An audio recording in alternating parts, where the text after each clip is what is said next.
Hello दोस्तों। कल father Sadiq सुंदर मार्क की वफ़ात का सुनकर बहुत अफसोस हुआ। फादर सदीक सुंदर मार्क को हम बहुत देर से हम जानते थे।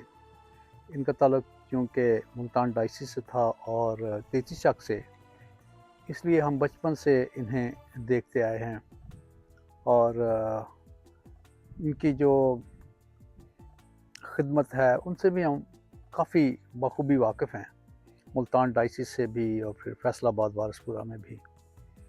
फादर सदीक के हमारे फैमिली के साथ बड़े अच्छे ताल्लुकात थे। हम सब इन्हें जानते थे और वो हम सबको जानते थे। मेरे नाना नानी और मेरे जो मामू हैं, मेरे वालदैन, मेरे बहन भाई, तकरीबन हम सब से फादर सदीक का एक ताल्लुक था। फादर सदीक एक खामोश तबाह इंसान थे। उन्होंने बहुत कम बात करते थे, कम गो थे और जब बोलते थे तो बड़ी गहरी बात करते थे। फादर सदीक एक आर्टिस्ट थे और उनकी जो आर्ट है उसका वारसपुरा के चर्च में एक नमूना मौजूद है, जिसमें उन्होंने यीशु मसीह की ज़िंदगी के मुख्तलिफ़ पहलुओं को आर्ट के ज़रिए ज़ाहिर किया है। और अगर आप उन तस्वीरों को देखें तो आप उन तस्वीरों में आर्ट और अल्फाज और फादर सदीक नज़र आएगा। फादर सदीक मुल्तान डायसिस में रहे और ख़ास तौर पर उनकी जो खिदमत है फातमापुर और ख़ुसूसी तौर पर रहीम यार खां में मारवाड़ियों के दरमियान जो उनकी खिदमत थी वो काबिल ज़िक्र है।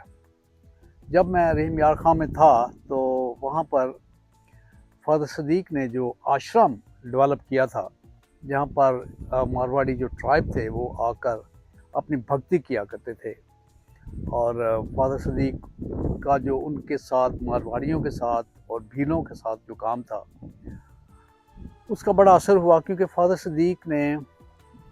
सदीक उनके जो कल्चर था, जो रेगिस्तानी कल्चर था, मारवाड़ी कल्चर था, उसमें उन्होंने अपने आप को इंटीग्रेट किया और एसिमुलेट किया, जिसकी वजह से मारवाड़ी फादर सदीक को बहुत पसंद करते थे और अपनी जो उनका जो कल्चर और उनकी जो मजहबी तालीमात थी, रूहानी तालीमात थी, उनको क्रिश्चियन तालीम के साथ इंटीग्रेट किया करते थे। और यही एक काम था जो फादर सदीक ने बड़े शानदार तरीके से किया। फिर आई डोंट नो किन वजूहात की बुनियाद पर फादर सदीक वहाँ पर दोबारा नहीं गए और फिर वो लाहौर और फैसलाबाद ही में रहे ज़्यादातर। फादर सदीक एक बहुत अच्छे शायर थे और उनका एक शेर मुझे याद है कि पांचों उंगलियां हैं अमरीकी घी में, अपनी जेब को हाथ लगाना मुश्किल है।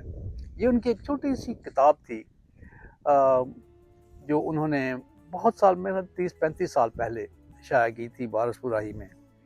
और उन्होंने ऑर्डिनेशन पर भी और मुख्तलिफ मौज़ूआत पर गीत लिखे, जो चंद गीत उन्होंने मुझे भी कंपोज करने के लिए दिए। तो कलमा हुआ है बशर सरापा ना पूछिए, इस तरह का एक शेर था जो मैंने उस गीत को बनाया भी। तो फादर सदीक शायर थे, बहुत अच्छे पास्टर थे, कामगो थे, बड़ी बामकसद गुफ्तगू करते थे और मौसीकार भी थे। खुदा उनकी रूह को अब्दी आराम बख्शे। और फादर सदीक के मतलब मैं आखिर में यही कहूँगा कि उन्होंने अपनी ज़िंदगी में किसी को नुकसान नहीं पहुँचाया। उन्होंने अपनी ज़िंदगी को नहायत खामोशी से गुजारा और अपनी जमात की जो रूल्स एंड रेगुलेशन से उनके अंदर रहकर उन्होंने ज़िंदगी बसर की। और बाज़ औक़ात तो बड़ी दलेर गुफ्तगू भी करते थे। जैसा कि जब वो इंग्लिस्तान में थे, तो जब मुल्तान डायसिस का जो चार्ज है मुकामी बिशप यानी बिशप पतरस को मुंतकिल हुआ, तो उन्होंने मुझे बता रहे थे कि मैंने इंग्लिस्तान से ख़त लिखा कि आज हमारी जो डायसिस है वो आज़ाद हुई है अमरीकी तसल्लुत से। हालांकि मैं उनकी इस बात से इतना अग्री नहीं करता था, लेकिन उस वक्त की जो क्लर्जी है, जो ले लोग थे, जब मिशनरी गैर मुल्की मिशनरी थे, तो वो इस तरह सोचते थे कि जैसे हमारी डायसिसों पर गैर मुल्की काबिज़ हैं। लेकिन ये उनकी एक सोच थी और वो इस एंगल से भी सोचते थे। लेकिन खुदा उनकी रूह को अब्दी आराम बख्शे। God bless you.